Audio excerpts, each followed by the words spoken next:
So this week seems to be the time of year where major media publications begin to post their player rankings lists for the upcoming NBA season, and as always they raised a ton of eyebrows over the last few days because of some of the decisions that they made.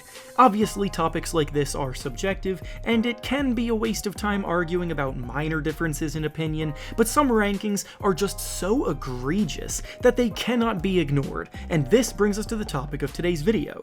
Today we'll be picking out the 5 players ranked on ESPN's player ranking list that I believe were far and away the most underrated. These are players that have established themselves as top talents in the league, yet they are being ranked behind a lot of players less accomplished than them. Also, if you want to read through ESPN's lists in full, it'll be linked down in the description. Before we start though, make sure to like the video and subscribe to the channel, as all support is very much appreciated. Now with that being said, let's begin. The first player on ESPN's ranking list that we'll be discussing today that I believe was criminally underrated is Jimmy Butler of the Miami Heat, who was ranked 17th overall by them. I really don't know how anyone can watch how the playoffs went down last year and have Jimmy this far removed from the top 10 players in the league right now, because he is surely closer to the top 10 than he is to 20, despite where he's ranked here. Jimmy had 4 games scoring 40 or more points in the postseason this year, and he led his Miami Heat team to being one shot away from an NBA Finals berth, while most of his supporting cast around him, such as Bam Adebayo, Kyle Lowry, and Tyler Hero, were severely underperforming. He also very clearly outplayed a few of the guys ranked ahead of him head-to-head and eliminated their teams, such as Trae Young of the Hawks and James Harden of the 76ers, who ESPN has ranked ahead of him somehow. And then someone like Damian Lillard, who is ranked ahead of him, is way too heavily reliant on his previous seasons, because last year Dame was both injured for most of it and he was underperforming individually when he was healthy. Butler may not have posted the most jaw-dropping regular season numbers, but he has consistently shown that he can elevate his game on the biggest stage, which is what matters most. And that, along with the fact that he led the Heat to the #1 seed last year, makes this ranking incredibly questionable. The next player on ESPN's list that I believe got severely underrated is Darius Garland of the Cleveland Cavaliers, who was ranked 46th. Garland just had an incredible breakout season where he averaged about 22 points and over 8 assists per game, and he got rewarded for it by being nominated as a first-time All-Star, deservedly so by the way.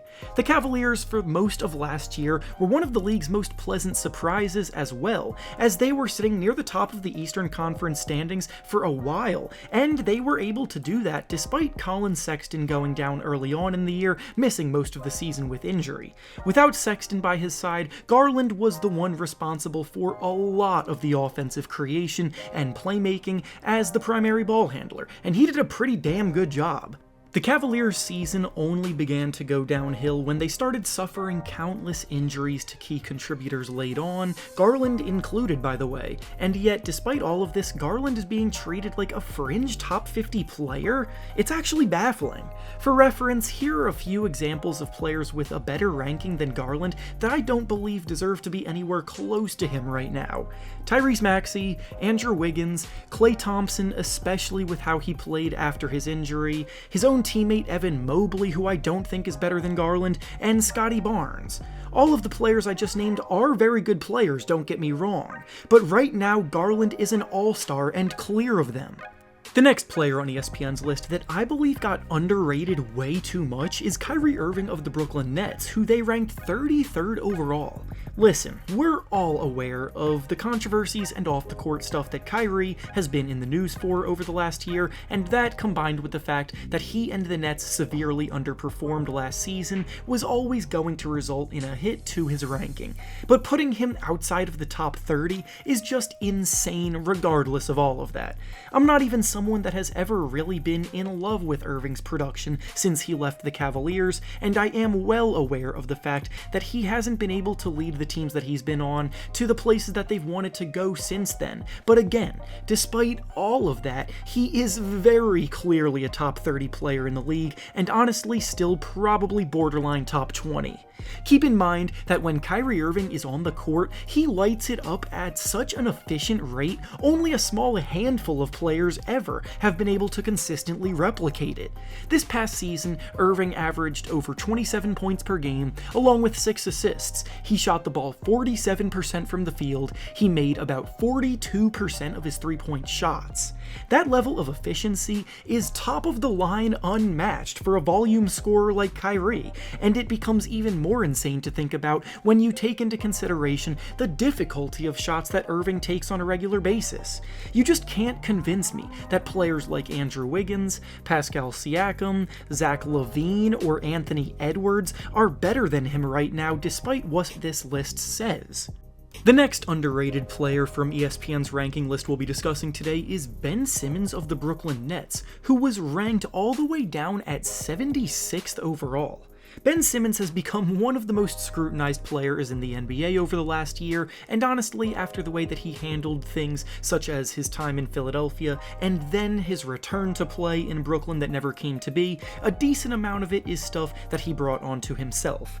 However, while there are a ton of criticisms that you can throw out there about him that are pretty valid, this ranking is a huge overreaction to the whole ordeal, and it's starting to feel like we've all just forgotten about the good that Simmons brings on the basketball court. Ben is a 3-time All-Star. He was the runner-up for the Defensive Player of the Year race the last time that he was on the court, and he's an outstanding playmaker in transition. The jump shot concerns about him are valid, and he does have a recurring history of disappearing in big playoff moments, but there just aren't 75 better basketball players in the world than him.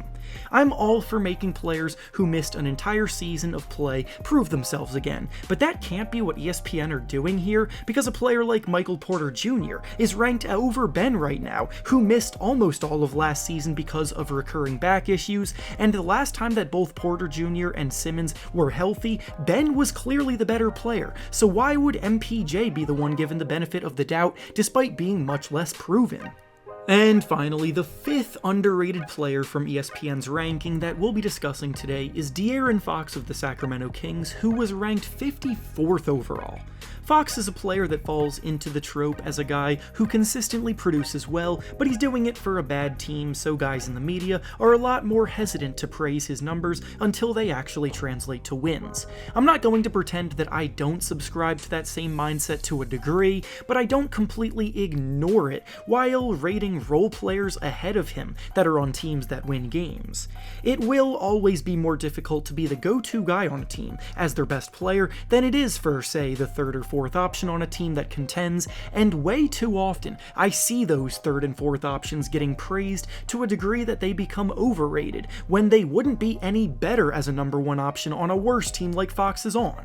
Fox is a borderline all-star, being ranked in the range of players that are good not great, and again, players like Wiggins, Scotty Barnes, Evan Mobley, Marcus Smart, and Cade Cunningham being ranked above him right now just feels a bit off. He averages 25 points per game 2 seasons ago and 23 points per game last year. He's been dishing out between 6 and 7 assists per game for 3 years straight, and he can push the pace as well as any point guard in the league.